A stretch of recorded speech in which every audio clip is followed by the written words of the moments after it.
اللہ رب العزت نے فرمایا کہ نوح آپ ہماری نگرانی میں وَاصْنَعِ الْفُلْكَ بِأَعْيُنِنَا وَوَحْيِنَا بِأَعْيُنِنَا کا مطلب ہے ہماری نظر کے سامنے، یعنی ہماری نگرانی میں اور ہماری ہدایت کے مطابق آپ کشتی بنائیے۔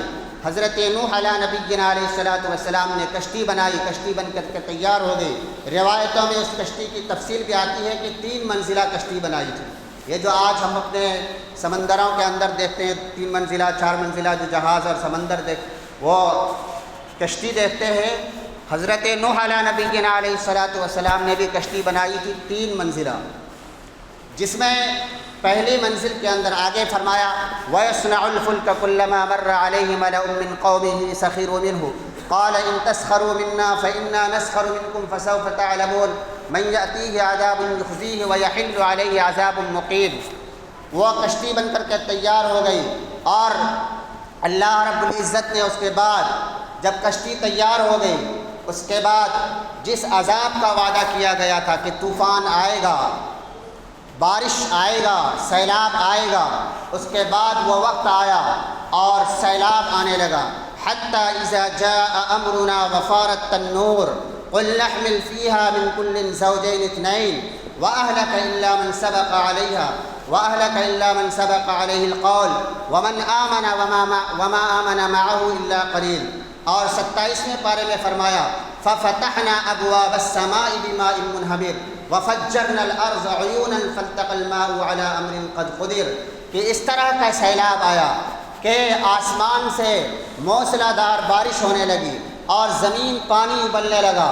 فرمایا حتی اذا جاء امرنا وفارت تنور، تنور کہتے ہیں ایسے چولہے کو جس میں روٹی پکائی جاتی ہے، تو تنور سے بھی پانی ابلنے لگا، زمین نے پانی ابلنا شروع کیا، آسمان سے موسلا دھار بارش، ایسا لگتا تھا اتنا موٹا موٹا کہ ایسا لگتا تھا کہ آسمان میں بڑا بڑا سوراخ کر دیا گیا ہو، اتنا زبردست۔ زمین نے بھی پانی ابلنا شروع کیا، آسمان سے بھی پانی برسنا شروع ہوا۔ اب ذرا اندازہ لگائیے کہ آسمان بھی بارش برسا رہا ہو، زمین بھی پانی ابل رہا ہو، کیسا سیلاب آیا ہوگا، کس طرح کا قیامت خیز تباہی آئی ہوگی۔ روایتوں میں آتا ہے کہ ایسا سیلاب آیا کہ اس وقت جو موجودہ پہاڑ تھے، اس پہاڑ سے بھی 80 گز اوپر پانی بہہ رہا تھا، اور بعض روایتوں میں آتا ہے 80 گز کی جگہ 80 میل کا اندازہ لگائیے کہ اتنا زیادہ اوپر پانی بہہ رہا تھا، اتنا ایسا خطرناک سیلاب آیا۔ اللہ رب العزت والجلال نے فرمایا کہ نوح آپ کی کشتی تیار ہو گئی، آپ کشتی میں سوار ہو جائیے۔ قل نحمل فيها من كل زوجين 2، آپ خود سوار ہوئیے، اور جن لوگوں نے آپ کے اوپر ایمان لایا ہے، اللہ کو الہ مانا ہے، اس کو بھی سوار کیجیے، اور جو حشرات الارض ہیں، زمین کے اندر جو جانور ہیں، ان جانوروں کو بھی ہر جوڑے ایک جوڑا سوار کر لیجیے، یعنی نر اور مادہ، میل اور فیمیل، تاکہ نسل باقی رہ سکے۔ ہر ایک کو تو سوار نہیں کرنا، لیکن ہر جوڑے کو ایک جوڑا، ہر قسم کے جانوروں کا ایک جوڑا سوار کر لیجئے۔ من کل زوجین 2، ہر جوڑا سوار کر لیجئے، جس کے نتیجے میں نوح علیہ نبینا علیہ الصلوۃ والسلام نے وہ جو 3 منزلہ کشتی بنائی تھی، سب سے نیچے والے طبقے میں حشرات الارض، یہ جو زمین میں رہنے والے جانور ہیں، کیا ہے، چونٹی ہے، سانپ ہے، بچھو ہے، ان کو بھی سوار کیا سب سے نیچے والے میں۔ دوسرے والے میں گائے، بیل، بھینس، جانور، اس طرح کے جانوروں کو سوار کیا۔ اس کے بعد سب سے تیسرے منزل میں، آخری والے منزل میں انسانوں کو سوار کیا، جن لوگوں نے ایمان لائے تھے۔ ایمان لانے والوں میں وہ 80 یا 84 لوگ تھے، جس میں تقریباً 8 لوگ تو آپ کے ہی خاندان کے تھے، خود آپ تھے، آپ کے 3 بیٹے تھے اور 3 بہویں تھیں۔ یہ تقریباً 8 لوگ آپ کے خاندان کے تھے، اور باقی لوگ دوسرے لوگ تھے جنہوں نے ایمان لایا تھا حضرت نوح علیہ نبینا علیہ الصلوۃ والسلام پر۔ فرمایا قل نحمل فيها من كل زوجين 2 وأهلك إلا من سبق عليه القول وما آمن معه إلا قليل وقال اركبوا فيها بسم الله مجريها ومرساها إن ربي لغفور رحيم۔ کشتی چلنے لگی اور سیلاب آ چکا ہے، تباہی بربادی ہو رہی ہے، کہیں پر بھی پوری زمین پر سوائے پانی کے کچھ اور نظر نہیں آ رہا ہے۔ پوری دنیا کے اندر روئی زمین کے ہر حصے میں پانی ہی پانی ہے، وہ بھی پانی کی بلندی اتنا زیادہ کہ پہاڑ سے بھی، پہاڑ کی بلندی سے بھی اوپر ہے۔ اسی کے بیچ میں کیا ہے، جب وہ کشتی چلنے لگی، اسی کے بیچ میں حضرت نوح علیہ نبینا علیہ الصلاۃ والسلام کا ایک بیٹا تھا جس کا نام کنعان تھا، جو حقیقت میں ایمان نہیں لایا تھا۔ جب آپ نے اپنے بیٹے کو ڈوبتے ہوئے دیکھا اور کہا کہ میرے بیٹے، قال اركبوا فيها بسم الله مجريها ومرساها ان ربی لغفور الرحیم وهي تجری بهم في موج كالجبال، کشتی چلنے لگی اور موجوں میں لہراتے ہوئے وہ کشتی چلنے لگی۔ وهي تجري بهم في موج كالجبال ونادى نوح ابنه كان في معزل يا بني اركب معنا۔ جب اپنے بیٹے کو حضرت نوح نے ڈوبتے ہوئے دیکھا، آواز لگائی، یا بنی ارکب معنا ولا تکن مع الکافرین، اے میرے بیٹے آ کر کشتی میں تم بھی سوار ہو جاؤ اور ڈوبنے والوں میں مت ہو، کافرین کے ساتھ نہ ہو۔ لیکن وہ ایمان حقیقت میں نہیں لایا تھا حضرت نوح کا بیٹا، لیکن ایمان نہیں لایا تھا۔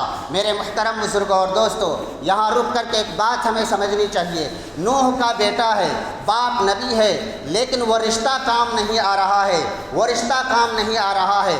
ڈوبنے والوں میں، غرق ہونے والوں میں، ہلاک ہونے والوں میں حضرت نوح علیہ نبینا علیہ الصلاۃ والسلام کا ایک بیٹا بھی تھا جس کا نام کنعان تھا، جو ایمان نہیں لایا تھا۔ اسی طریقے سے آپ کی ایک بیوی بھی تھی، 3 بیویوں میں سے ایک بیوی تھی جنہوں نے بھی ایمان نہیں لایا تھا۔ یہاں شوہر کا رشتہ کام نہیں آیا بچانے کے لیے، یہاں باپ کا رشتہ اپنے بیٹے کو نہیں بچا سکا۔ میرے محترم بزرگ اور دوستو، اس سے کیا پتہ چلا؟ رشتہ تھا لیکن اس رشتے کو نبھانے کا، یا نسبت تھی لیکن اس نسبت کے ساتھ جو مناسبت ہونی چاہیے تھی، جس دین کا دعویٰ یا جس دین کی دعوت حضرت نوح دے رہے تھے، اس دین کی دعوت کو اس کے بیٹے نے قبول نہیں کیا، باپ کا رشتہ کام نہیں آیا۔ جس دین کی دعوت حضرت نوح شوہر نے اپنی بیوی کو دیا، بیوی نے اس کو قبول نہیں کیا، وہ شوہر کا رشتہ بھی کام نہیں آیا۔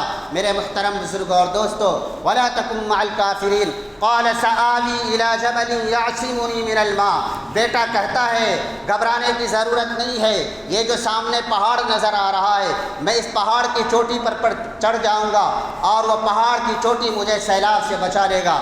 يعصمني من الماء قال لا عاصم اليوم من امر الله الا من رحم وحال بينهما الموج فكان من المغرقين۔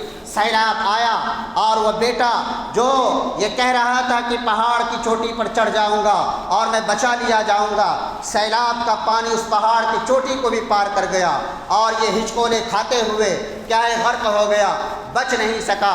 یعصمونی من الماء قال لا عاصم اليوم، اللہ تعالیٰ کہتا ہے کہ آج کے دن کوئی کسی کو نہیں بچا سکتا، الا من رحم، مگر جس پر اللہ کی رحمت ہو جائے۔ وحال بینہم الموج، اور موج آئی، طغیانی آئی، لہر آیا، اس کو غرق کر دیا۔ وکان من المغرقین، یہ یہاں تک سیلاب آیا، تباہ و برباد ہو گئی۔ اس کے بعد ایک لمبا زمانہ گزرا، روایتوں میں آتا ہے کہ تقریباً 6 مہینے حضرت نوح علیہ نبینا علیہ الصلاۃ والسلام کی کشتی پانی پر تیرتی رہی، اور اس کی ابتدا 10 رجب سے ہوا تھا اور 10 محرم پر جا کر ختم ہوا۔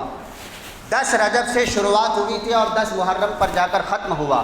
10ویں محرم کو آپ کی کشتی جودی پہاڑ پر جا کر کے ٹھہری اور سیلاب ختم ہوا۔ یہ تقریباً 6 مہینے کا وقت گزرتا ہے۔ یہ جو محرم کے 10ویں تاریخ کا روزہ رکھتے ہیں، اسی وجہ سے رکھا جاتا ہے، وہ شہادت حسین کی وجہ سے نہیں ہے۔ 10 محرم کی جو فضیلت ہے یا جو روزہ رکھنے کی بات ہے، وہ اسی وجہ سے ہے کہ حضرت نوح کی کشتی اسی 10 تاریخ کو جا کر کے ٹھہری تھی، جس کے نتیجے میں حضرت نوح نے 10 محرم کی تاریخ کو روزہ رکھا تھا، آپ کی قوم نے روزہ رکھا تھا۔ یہ ایک تاریخی اور نقطے کی بات ہے۔ میرے محترم بزرگ اور دوستو، تقریباً 6 مہینے کے بعد یہ کشتی جا کر کے وہاں ٹھہری اور اللہ کا حکم ہوتا ہے، قیل یا ارض ابلعی ماءک ویا سماء اقلعی وغیض الماء وقضی الامر واستوت علی الجودی وقیل بعدا للقوم الظالمین۔ حکم ہوتا ہے کہ زمین اپنا پانی نگل لے۔ زمین نے جتنا پانی اپنے سے ابلا تھا اور نیچے سے آیا تھا جو پانی، اس پانی کو حکم ہوتا ہے کہ تم واپس زمین کے اندر چلے جاؤ، اور آسمان کو حکم ہوتا ہے کہ آسمان سے جو پانی برسا تھا، جو بارش ہوئی تھی، اس کو بھی حکم ہوتا ہے کہ وہ سمندر اور تالاب کی شکل اختیار کر لے۔ غرض ہے کہ زمین کیا ہے خشک ہوا اور کشتی جا کر کے جودی پہاڑ سے ٹکرائی۔ وہ جودی پہاڑ کہاں ہے؟ عراق کے اندر ایک جگہ ہے جس کا نام موصل ہے، وہاں پر بھی آج وہ جگہ موجود ہے۔